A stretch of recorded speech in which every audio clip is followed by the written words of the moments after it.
Hello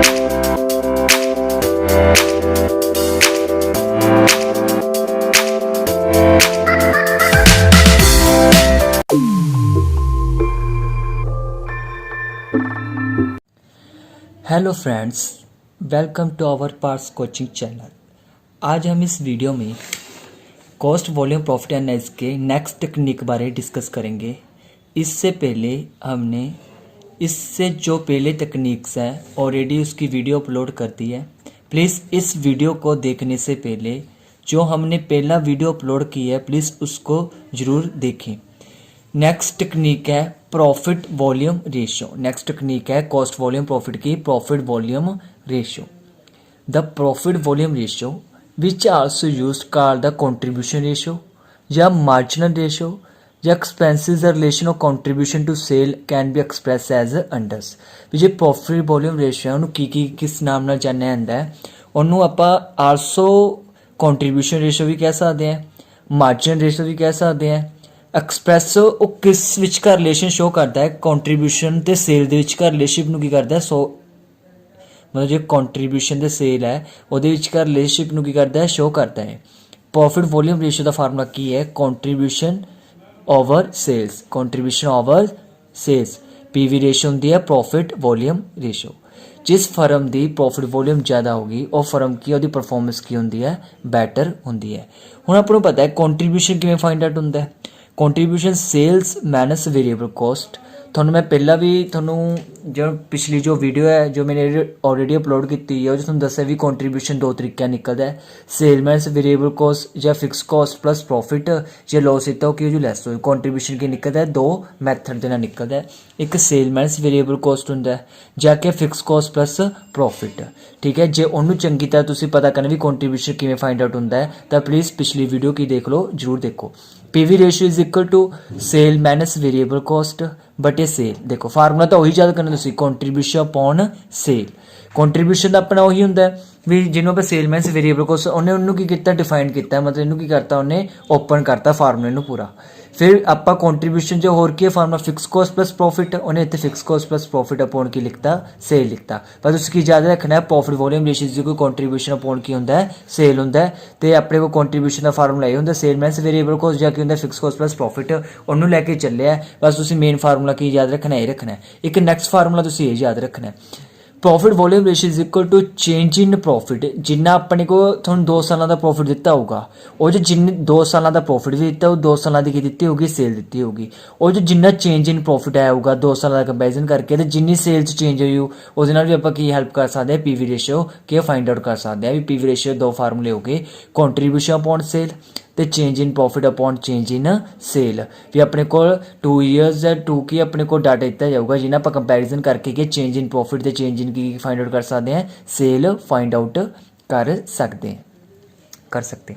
this ratio can also be show in the form of percentage. हाँ, आप किसी भी चीज़ को परसेंटेज शो करना उसको मल्टीप्लाई बाय की ना कर दिया जाता है हंड्रेड्स नाल, किस नाल हंड्रेड्स नाल मल्टीप्लाई कर दिया जाता है।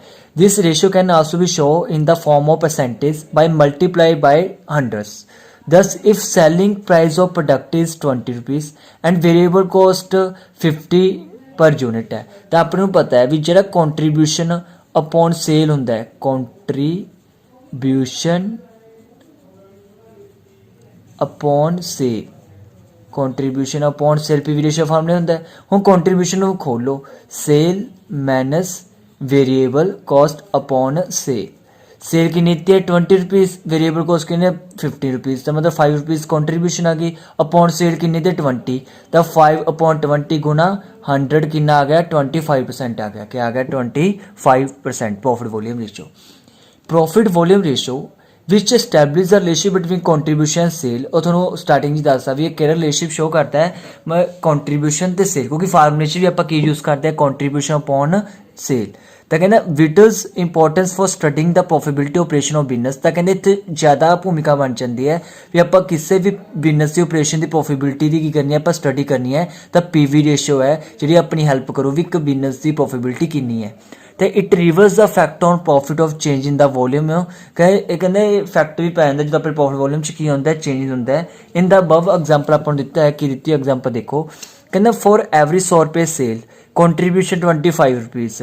ਕਹਿੰਦਾ ਆਪਣੇ ਕੋਲ ਸੇਲ ਕਿੰਨੀ ਹੈ 100 ਰੁਪੀਸ ਤੇ ਕੰਟਰੀਬਿਊਸ਼ਨ ਕਿੰਨੀ ਹੈ ਆਪਣੇ ਕੋਲ 25 is made toward meeting the fix expense and the profit का अपने को comparison for PV ratio can be made to find out which product department और process is more profitable.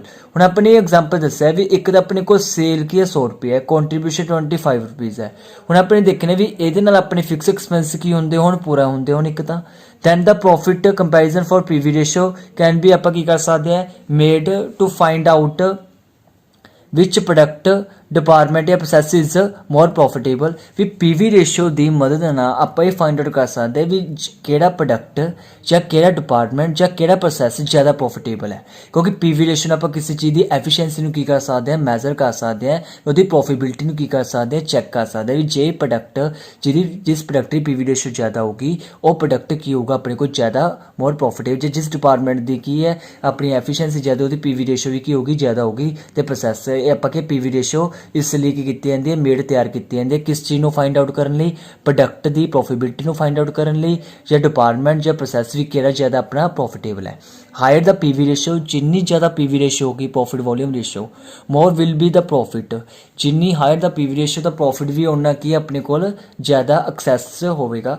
Lower the PV ratio जिन्नी PV ratio lower होएगी lesser will be profit भी उन्ना की होगा कम होगा। Thus every management aim at increasing the PV ratio. तो हर प्रबंध का उद्देश्य क्या होता है प्रॉफिट वॉल्यूम रेशो को क्या करना होता है इंक्रीज करना होता है। प्रॉफिट वॉल्यूम रेशो को क्या करना होता है इंक्रीज करना होता है। ये रेशो तद ही इंक्रीज होती है जो कंट्रीब्यूशन की होती है इंक्रीज होती है। अपन पता है increasing the selling price per unit जे selling price per unit increase हो जाए तो वेरिएबल कॉस्ट की होवे रिड्यूसिंग होवे। Change in sale mixer and selling more profitable product for which the PV ratio आए। जिस सेल मिक्सर या जिस मतलब आपा की प्रोडक्ट की पीवी रेशो की होगी ज़्यादा होगी वो प्रोडक्ट की ज़्यादा की दूगा आपको प्रॉफिटेबल दूगा भी वो प्रोडक्ट की है ज़्यादा पर की है फायदेमंद है।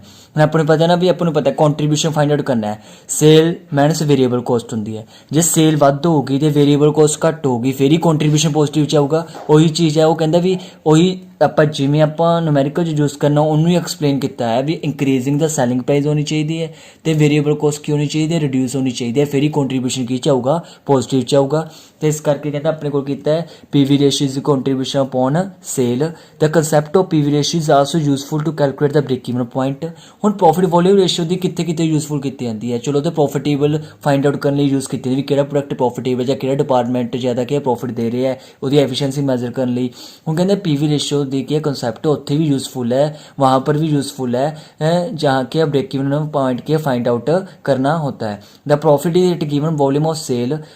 प्रॉफिट अपन किया होंगे वॉल्यूम ऑफ सेल तो दिता होंगे the sale volume required to earn given भी अपने देखने होंगे भी अपने भी किन्नी सेल वॉल्यूम है भी जो अपने इन्ना प्रॉफिट कमाना है। तो पीवी रेशो भी कितने कितने यूज़ की ब्रेक इवन पॉइंट को फाइंड आउट करने की जाती है उत्थे भी पीवी रेशो का इस्तेमाल किया जाता है। तो अपने भी देखना भी किन्नी सेल की जरूरत है जो अपने इन्ना की प्रॉफिट कमाना है मतलब डिजायर सेल किन्नी की जाए जो अपने इन्ना प्रॉफिट मतलब तो प्रॉफिट दिता होगा।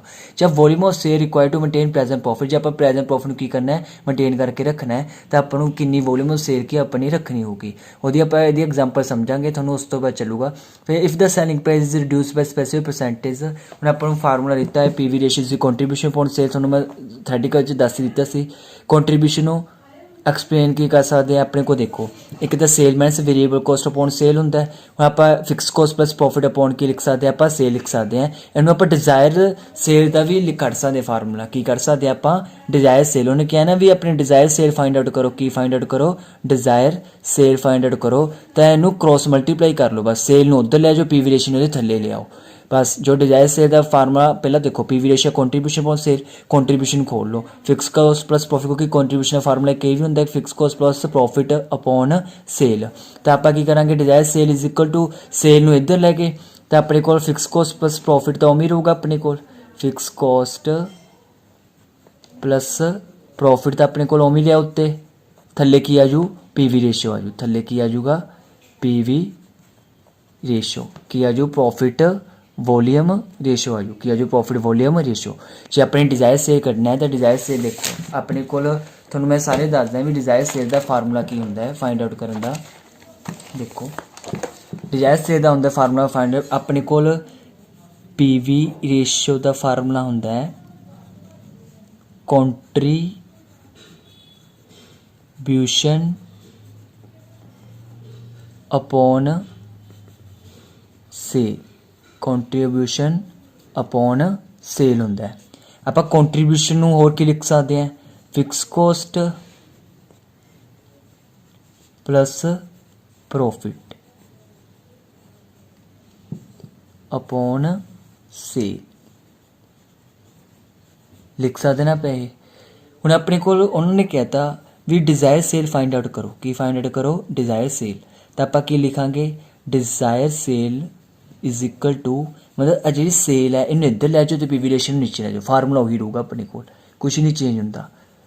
फिक्सड कॉस्ट प्लस प्रॉफिट वही कॉन्ट्रीब्यूशन अपने पीवी रेशियो खोल लिया।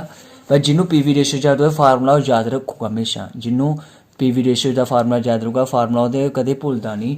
फिक्स कॉस्ट प्लस प्रॉफिट वही कॉन्ट्रीब्यूशन खोल लिया, तो जी अपने डिज़ायर से फाइंड जी चीज़ फाइंड आउट मूहरे रखी, तो अपने ये चीज़ फाइंड आउट करना तो अपने मूहरे रखा, तो पीवी रेशियो की है हेठा लै जाओ। ठीक है, ये हो गया अपने को फार्मूला, ये हो गया अपने को फार्मूला। हुण अपने को देखो जी एग्जाम्पल की है इस चीज़ की, एग्जाम्पल पढ़ते हैं, देखो रीड करते हैं। अपने को सेल की नीति है 1 लाख रुपये दी है, कितनी सेल की नीति है 1 लाख, प्रॉफिट कितना दिता है 10,000 रुपीज़ दिते हैं, वेरिएबल कॉस्ट कितनी है 70%, जी वेरिएबल कॉस्ट होंगी हमेशा सेल पर होंगी है। Find out PV ratio, fix cost, sale volume to earn profit 40,000, फिर कितनी सेल वॉल्यूम होगी जी अपने प्रॉफिट कितना कमाना है 40,000 रुपया कमाना। उन्हें प्रॉफिट दिता है पहला प्रॉफिट की पीवी रेशो कटनी है प्रॉफिट की मदद नाल। अपने को सेल 1 लाख है तो वेरिएबल कॉस्ट 70% है, मतलब सेल ते 70% लाया तो वेरिएबल कॉस्ट 70,000 आ गई, कितनी आ गई 70,000। देखो सेल अपने को 1 लाख, वेरिएबल को 70% आप सेल ते लानी है, वेरिएबल कॉस्ट कितनी आ गई 70,000 आ गई।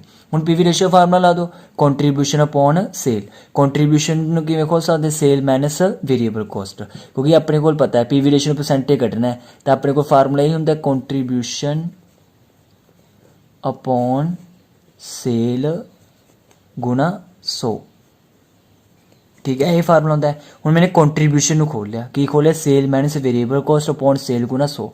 सेल की नीति है 1 lakh, variable cost 70,000 upon 1 lakh गुना 100 कितनी आ गई 30% आ गई। हुण अपने को पता है उन्हें होर की चीज़ फाइंड आउट करने क्या, फिक्स कॉस्ट फाइंड आउट करने क्या है, की फाइंड आउट करने क्या है फिक्स कॉस्ट, की फाइंड आउट करने क्या फिक्स कॉस्ट। हुण देखो थोड़े कोल एक चीज़ पता चल भी कॉन्ट्रीब्यूशन तुहानूं पता चल गया कितना आ गया, 1 लाख दे विच्चों 70,000 1 लाख दे विच्चों 70,000 कढ़ाया 30,000 कॉन्ट्रीब्यूशन आ गया ना 30,000। 1 लाख सेल दे विच्चों वेरिएबल कॉस्ट घटाया तो कॉन्ट्रीब्यूशन कितना आ गया 30,000। कॉन्ट्रीब्यूशन एक फार्मूला हो रहा है जो थोनों मैं फस्ट वीडियो सिखाया थी, 2 फार्मूले sale minus variable cost, fix cost plus profit. ਇਹਦਾ एक फार्म अपने फिक्स कॉस्ट फाइंड आउट करना तो ਇਹਦਾ दूजा फार्मूला यूज़ करो ਜਿਹੜਾ कि फिक्स कॉस्ट यूज़ होंगे कॉन्ट्रीब्यूशन का, क्योंकि अपनी कॉन्ट्रीब्यूशन फाइंड आउट होगी fix cost plus profit. Profit अपन दिते ही हुए क्वेश्चन 10,000, तो 30,000 कॉन्ट्रीब्यूशन बराबर फिक्स कॉस्ट प्लस 10,000, तो आप 10,000 इधर ले जावांगे तो फिक्स कॉस्ट कितनी आ जू 20,000 आ जूगी, की आ जूगी 20,000। हुण की है पीवी रेशियो भी फाइंड आउट कर रहा है, फिक्स कॉस्ट भी फाइंड आउट, हुण रह गए sale volume to earn a profit of 40,000। हुण कहते कितनी सेल वॉल्यूम की जाए कि प्रॉफिट इन्ना कमाया जाए 40,000 का। हुण तुहानूं पता है उन्हें प्रॉफिट तो देता भी इन्ना कमाया जाए, पर सेल वॉल्यूम फाइंड आउट मतलब डिज़ायर सेल कटनी है, आदि मन चाहे इच्छा ही सेल कटनी है जी अपने की है डिज़ायर प्रॉफिट अपन दिता है भी इन्ना कमाना ही कमाना है। हुण अपन मैं तुहानूं दस्सिया फार्मूला भी अपने को देखो PV ratio formula contribution upon sale होंगे ही है, कॉन्ट्रीब्यूशन अपन पता है डिज़ायर सेल का फार्मूला है वो फिक्स कॉस्ट प्रॉफिट होता है, कॉन्ट्रीब्यूशन का वो फार्मूला लो fix cost profit upon sale. हुण सेल में इधर ले डिज़ायर सेल का फार्मूला बन गया fix cost upon profit plus profit upon PV ratio. हुण देखो इत्थे अपने को सेल तो फाइंड आउट ही करनी है, ठीक है डिज़ायर सेल अपने को फिक्स कॉस्ट कितनी थी, फिक्स कॉस्ट कोई चेंज नहीं होता, फिक्स कॉस्ट उन्नी रही होंगी, फिक्स कॉस्ट है 20,000 ले लिया। प्रॉफिट हम अपने कितना लेना, हम प्रॉफिट आ नहीं लेना 10,000 प्रॉफिट है क्योंकि अपने ये कमाना है, क्योंकि वो जो 10,000 रुपया प्रॉफिट है वो 19 सेल ते है। हुण अपनी सेल वॉल्यूम फाइंड आउट करनी है किहड़े प्रॉफिट ते 40,000 प्रॉफिट ते, किहड़े प्रॉफिट ते क्योंकि जो 10,000 प्रॉफिट ते 1 लाख की सेल है, हुण 40,000 प्रॉफिट से इस करके प्रॉफिट उन्हें ये वाला लेना है जो अपने डिज़ायर सेल कटनी है, तो फिक्स कॉस्ट अपना पता 20,000 है प्लस प्रॉफिट कितना है 40,000। पीवी रेशियो तो फाइंड आउट की है 30%, की फाइंड आउट की है 30% आ किट्टी से अपने पहला, तो 30% ला के अपने को की है आ देखो मैं तुम्हें सॉल्व करके दिखाना है 60,000 अपॉन 30% बटे 100 गुणा 100 आ जू उत्ते, ठीक है इनू कैंसल करके कितना जो अपने को 2 ਲੱਖ ਆ ਜੂ। कितनी आ गई अपने को डिजायर सेल 2 ਲੱਖ आ गई। नैक्सट टैक्नीक्स आ गई अपने को ब्रेक ईवन एनालाइज टैक्नीक्स आ गई अपने को किहड़ी आ गई ब्रेक ईवन एनालाइज टैक्नीक्स आ गई अपने को कहते study of cost volume profit analyse. Break even analyse की होंगे पहले ये देखो ब्रेक ईवन एनालाइज की होंगे। ब्रेक ईवन एनालाइसिस वो होंगे भी जी जिते ना तो कोई प्रॉफिट होंगे ना ही की होंगे अपने को लॉस होंगे ना ही प्रॉफिट होंगे ना ही की होंगे लॉस होंगे। The study of cost volume profit analyse is often referred to the break even analysis and two terms are used interchangeable by many कि जी cost profit अपने को वॉल्यूम है कॉस्ट वॉल्यूम प्रॉफिट एनालाइज है वो आप refer की कैसे break even analyse भी तो two terms are use interchangeable by many कहते बहुत बारी आप एक दूजे चेंजेबल कर सकते हैं पर so because break even analyse is the most widely कि जो ब्रेक ईवन एनालाइज है most widely known form of cost volume profit analyse ना जाने जाता भी जो ब्रेक ईवन एनालाइज है ये एक ग्रुप और की है कॉस्ट वॉल्यूम प्रॉफिट एनालाइज एक ग्रुप है कि एक तरह का कि ये भी जाने जाता है कि कॉस्ट वॉल्यूम प्रॉफिट क्योंकि यही टैक्नीक्स है इस करके ये जाने ही जाऊगा cost volume profit analysis. The term break even analysis is use to sense भी जो ब्रेक ईवन एनालिसिस दो सेंस के यूज किया जाता है एक तो नैरो सेंस एक होंगे ब्रॉड सेंस। नैरो तो होंगे जो मतलब आप कह दीए तंग ठीक है तो ब्रॉड होंगे जो व्यापक होंगे मतलब काफ़ी चौड़ा। In a broad sense break even analysis refer to study of relationship between cost volume profit भी जो अपने को ब्रॉड कंसैप्ट है ठीक है अपने को मतलब जो खुले विचारधारा कंसैप्ट है सेंस भी ब्रेक ईवन एनालिसिस उन्होंने कहा जाता है जिस आप एक स्टडी करते हैं उन्होंने मतलब एक अध्ययन करते हैं जो उन्होंने संबंध बारे दसदा है कि संबंध बारे दसदा है लागत मात्रा एंड लाभ अते लाभ अपने को और लाभ ठीक है cost volume and profit at different level of sale और प्रोडक्शन भी जेह्ड़े कॉस्ट वॉल्यूम प्रॉफिट मतलब लागत मात्रा ते जे लाभ ਜਿਹੜੇ अपने को डिफरेंट लैवल सेल या प्रोडक्शन ਦੇ ਹੁੰਦੇ ਆ ਉਹਨਾਂ ਦੇ ਬਾਰੇ ਸਟੱਡੀ ਕਰਨ ਨੂੰ ਕੀ ਕਹਿੰਦੇ ਬ੍ਰੇਕ ਈਵਨ ਐਨਾਲਿਸਿਸ ਕਹਿੰਦੇ ਕਿਹੜੇ ਸੈਂਸ ਬ੍ਰੌਡ ਸੈਂਸ ਵੀ ਜਿਹੜੀ ਆਪਾਂ ਬ੍ਰੌਡ ਸੈਂਸ ਦੇ ਵਿੱਚ ਲਾਗਤ ਮਾਤਰਾ ਲਾਭ ਦੇ ਸੰਬੰਧੀ ਜਿਹੜਾ ਧਿਆਨ ਕਰਦਾ ਹੈ ਕਿਸ ਨਾਲ related different level of sale ਜਾਂ ਪ੍ਰੋਡਕਸ਼ਨ ਨਾਲ related different level of sale ਜਾਂ ਪ੍ਰੋਡਕਸ਼ਨ ਦੇ ਜਿੰਨੀ ਆਪਣੇ ਕੋਲ ਕੋਸਟ ਵੋਲਿਊਮ ਪ੍ਰੋਫਿਟ ਹੋਗੀ ਉਹਦੇ ਸੰਬੰਧੀ ਸਟੱਡੀ ਨੂੰ ਧਿਆਨ ਕਰਨ ਨੂੰ ਬ੍ਰੌਡ ਸੈਂਸ ਦੇ ਵਿੱਚ ਬ੍ਰੇਕ ਈਵਨ ਐਨਾਲਿਸਿਸ ਕਹਿੰਦੇ ਹੁਣ ਆ ਜੋ ਨੈਰੋ ਸੈਂਸ 'ਚ नैरो सेंस की होंगे नैरो सेंस ये होंगे भी ये टोटल रेवन्यू होंगी है अपनी टोटल एक्सपेंसिस के इक्वल होंगी है उस तो आपको पता है कॉस्ट वॉल्यूम प्रॉफिट संबंधी के स्टडी बारे की स्टडी करता है रिलेशनशिप बारे कॉस्ट लागत मात्रा लाभ भी संबंध बारे स्टडी करता है वो किस नाल रिलेट होंगे सेल के प्रोडक्शन होंगे ब्रॉड सेंस नैरो सेंस सिर्फ रेवन्यू तो एक्सपेंसिस बारे स्टडी करूँगा वो दसो भी जी टोटल रेवन्यू है कि इक्वल होगी टोटल एक्सपेंसिस इक्वल होगी जी नैरो सेंस है दसो भी टोटल रेवन्यू कि इक्वल होगी टोटल एक्सपेंसिस से इस पॉइंट ऑफ ना तो कोई प्रॉफिट होंगे ना ही की होंगे कोई लॉस होंगे। Assumptions of break even analysis assumptions of break even analysis फिर ब्रेक ईवन एनालिसिस की की मानतावां हन फिर अपने मन के चलनी जे किसी की भी एनालाइज कोई भी अपनी एजम्पशनस आंदी सेम ही होंगी है एजम्पशनस कोई वो चेंज नहीं होंगी चाहे अपने को पीवी रेशो दी है जिहदी मर्जी एजम्पशन सेम ही रहिंदी आलमोस्ट कहंदा ऑल एलीमेंट ऑफ कॉस्ट अपने को कॉस्ट शीट होंदी सी ना productions administration selling and distribution can be segregated into fix and variable component भी जिन्ने भी अपने को प्रोडक्शन है एडमिनिस्ट्रेशन सैलिंग एंड डिस्ट्रीब्यूशन जिन्ने भी खर्चे हैं किच वंड लो फिक्स ते वेरिएबल कंपोनेंट च वंड लो कहते वेरिएबल कॉस्ट एक थोड़ी पर यूनिट आउटपुट का कहता कॉन्सटेंट है पर जिमें जिमें आउटपुट वधी जाता है उस हिसाब नाल अपने को पर यूनिट रेट की हो जाता है उस भी फ्लक्चुएट होती है पर यूनिट आउटपुट की होती है फ्लक्चुएट होती है variable cost remain constant per unit of out respective level of output fluctuate directly in proportion change in volume of output भी जिमें जिमें आउटपुट फ्लक्चुएट होती है प्रपोर्शन के वॉल्यूम आउटपुट उमें उमें वेरिएबल कॉस्ट भी की होती है फ्लक्चुएट होती है। Fix cost remain constant at a level volume of output भी जी फिक्स कॉस्ट है हमेशा की रही है कॉन्सटेंट रही है स्थिर रही है किस आर वॉल्यूम ऑफ आउटपुट से। Selling price per unit remain unchanged भी जो सैलिंग प्राइस है पर यूनिट वो हमेशा की रहिंदा रिमेन अनचेंज रहिंदा भी कोई चेंज नहीं होंदा constant at a level of output तो कहता जी अपने को कॉन्सटेंट तो रहिंदी स्थिर रहिंदी है भी पता सैलिंग प्राइस का फिक्स ही होंदा उसका आप चेंज कर ही नहीं सकते इस करके जी चेंज नहीं होंगी हमेशा की रहूगी कॉन्सटेंट रहूगी। Volume of production is the only factor influence cost भी जी अपने को प्रोडक्शन की मात्रा दी होंगी है जो क्वांटिटी नहीं होगी तो कॉस्ट किमें फाइंड आउट कर सकते इस करके मतलब वॉल्यूम मात्रा ही है जिस आप कॉस्ट ਕੋਸਟ ਕੀ ਕਰਦੀ ਹੈ, ਉਹਨੂੰ ਪ੍ਰਭਾਵਿਤ ਕਰਦੀ ਹੈ। There will be no change general price level, ਵੀ ਜਨਰਲ ਪ੍ਰਾਈਸ ਲੈਵਲ ਵਿੱਚ ਕੋਈ ਚੇਂਜ ਨਹੀਂ ਹੋਣਾ ਚਾਹੀਦਾ ਸਧਾਰਨ ਕੀਮਤ ਪੱਧਰ 'ਤੇ। There is only one product, ਜਾਂ in case of multi product ਦਾ ਸੇਲ ਮਿਕਸ ਰਿਮੇਨ ਅਨਚੇਂਜ, ਚਾਹੇ ਆਪਣੇ ਕੋਲ ਇੱਕ ਪ੍ਰੋਡਕਟ ਹੋਵੇ ਚਾਹੇ ਮਲਟੀ ਪ੍ਰੋਡਕਟ ਹੋਣ, ਤਾਂ ਸੇਲ ਮਿਕਸ ਕੀ ਹੈ ਕੋਈ ਚੇਂਜ ਨਹੀਂ ਹੋਣਾ ਚਾਹੀਦਾ। There is synchronisation between production sales, ਵੀ ਪ੍ਰੋਡਕਸ਼ਨ ਸੇਲਸ ਕੀ ਹੋਣਾ ਚਾਹੀਦਾ, ਸੈਂਕਰੋਨਾਈਜੇਸ਼ਨਸ ਹੋਣਾ ਚਾਹੀਦਾ ਹੈ। ਹੁਣ ਕਹਿੰਦੇ ਬ੍ਰੇਕ ਈਵਨ ਪੁਆਇੰਟ ਕੀ ਹੈ ਚੀਜ਼ ਦੇਖੋ ਧਿਆਨ ਨਾਲ। break even point may be defined as a point of sale volume of which total revenue is equal to total cost। ਤੁਹਾਨੂੰ ਉੱਤੇ ਨੈਰੋ ਕਨਸੈਪਟ 'ਚ ਦੱਸਿਆ ਵੀ ਟੋਟਲ ਰੈਵਨਿਊ ਕਿਹਦੇ ਇਕੁਅਲ ਹੁੰਦੀ ਹੈ, ਟੋਟਲ ਐਕਸਪੈਂਸ ਦੇ ਇਕੁਅਲ ਹੁੰਦੀ ਹੈ। ਇਹ ਇਜ਼ ਅ ਪੁਆਇੰਟ ਹੁੰਦਾ ਹੈ ਜਿਹਦੇ ਨਾਲ ਤਾਂ ਕੋਈ ਪ੍ਰੋਫਿਟ ਹੁੰਦਾ ਨਾ ਹੀ ਕੀ ਹੁੰਦਾ ਲੋਸ ਹੁੰਦਾ ਹੈ। ਤਾਂ ਕਹਿੰਦਾ ਆਪਣੇ ਕੋਲ ਕੀ ਹੈ ਸੇਲ ਵੋਲਿਊਮ ਉਹ ਜਿਹੜੀ ਹੁੰਦੀ ਹੈ ਆਪਣੇ ਕੋਲ ਟੋਟਲ ਰੈਵਨਿਊ ਕਿਹਦੇ ਟੋਟਲ ਕੋਸਟ ਦੇ ਹੋਊਗੀ equal. It is a point of no profit and no loss. ਕਹਿੰਦੇ ਇੱਕ ਇਹ ਜਿਹਾ ਪੁਆਇੰਟ ਹੁੰਦਾ ਜਿੱਥੇ ਨਾ ਪ੍ਰੋਫਿਟ ਨੋ ਲੋਸ ਹੁੰਦਾ ਹੈ।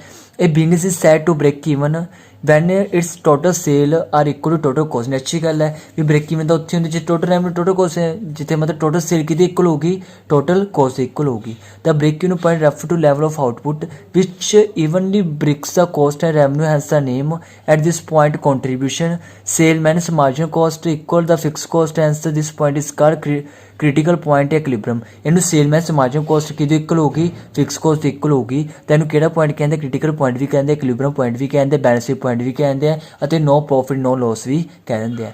If production sale is increased point this level there shall be profit। ਜੇ ਕਹਿੰਦਾ ਆਪਣੇ ਕੋਲ ਬ੍ਰੇਕਿੰਗ ਪੁਆਇੰਟ ਤੋਂ ਵੱਧ ਸੇਲ ਹੋ ਜਾਂਦੀ ਹੈ ਤਾਂ ਆਪਣੇ ਕੋਲ ਕੀ ਉਸ ਵਕਤ ਕੀ ਹੁੰਦਾ ਪ੍ਰੋਫਿਟ ਹੋ ਰਿਹਾ ਹੁੰਦਾ ਆਰਗੇਨਾਈਜੇਸ਼ਨ। ਜੇ ਆਪਣੇ ਕੋਲ ਬ੍ਰੇਕਿੰਗ ਪੁਆਇੰਟ ਤੋਂ ਸੇਲ ਥੱਲੇ ਵੱਲ ਤੇ ਗਿਰ ਜਾਂਦੀ ਹੈ ਲੈਵਲ ਨੂੰ ਤਾਂ ਉਹ ਕੀ ਹੁੰਦੀ ਹੈ ਆਰਗੇਨਾਈਜੇਸ਼ਨ ਕੀ ਕਰ ਰਹੀ ਹੁੰਦੀ ਹੈ ਲੋਸ ਹੋ ਰਿਹਾ, ਆਰਗੇਨਾਈਜੇਸ਼ਨ ਨੂੰ ਕੀ ਹੋ ਰਿਹਾ ਹੁੰਦਾ ਹੈ ਲੋਸ ਹੋ ਰਿਹਾ ਹੁੰਦਾ ਹੈ।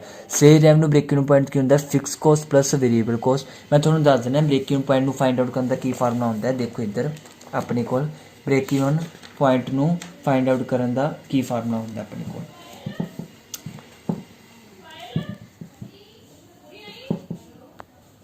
ਜੇ ਬ੍ਰੇਕ ਈਵਨ ਪੁਆਇੰਟ ਰੁਪੀਜ਼ 'ਚ ਕੱਢਣਾ ਹੈ ਤਾਂ ਆਪਣੇ ਕੋਲ ਫਾਰਮੂਲਾ ਕੀ ਹੋਊਗਾ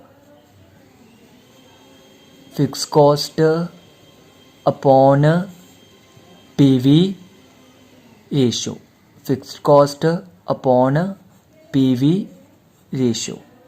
ਜੇ ਆਪਾਂ ਨੇ ਕਿਹਦਾ ਕੱਢਣਾ ਆਪਾਂ ਨੇ ਬ੍ਰੇਕ ਈਵਨ ਪੁਆਇੰਟ ਰੁਪੀਜ਼ 'ਚ ਕੱਢਣਾ ਹੈ fix cost upon PV ratio, fix cost upon PV ratio profit volume ratio. ਜੇ ਆਪਣੇ ਯੂਨਿਟਾਂ 'ਚ ਕੱਢਣਾ ਹੈ, ਜੇ ਆਪਾਂ ਨੇ ਕੀ ਕੱਢਣਾ ਹੈ ਬ੍ਰੇਕ ਈਵਨ ਪੁਆਇੰਟ ਇਨ ਯੂਨਿਟਸ ਦੇ ਵਿੱਚ, ਕਿਹਦੇ ਵਿੱਚ ਯੂਨਿਟਸ ਦੇ ਵਿੱਚ।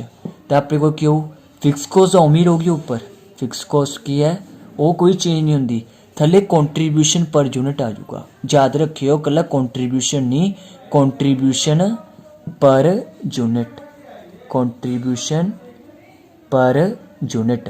कंट्रीब्यूशन पर यूनिट फार्मूला कढ़ना की होंगे selling price per unit minus variable cost per unit. ठीक है ये दो फार्मूले break even point rupees fix cost upon PV ratio, break even point unit fix cost upon contribution per unit. Contribution per unit formula तुहानूं दस्से थे कि selling price per unit minus variable cost per unit. So friends आज का topic यहीं पर ही complete होता है। नेक्स्ट टॉपिक हम नेक्स्ट वीडियो में डिस्कस करेंगे।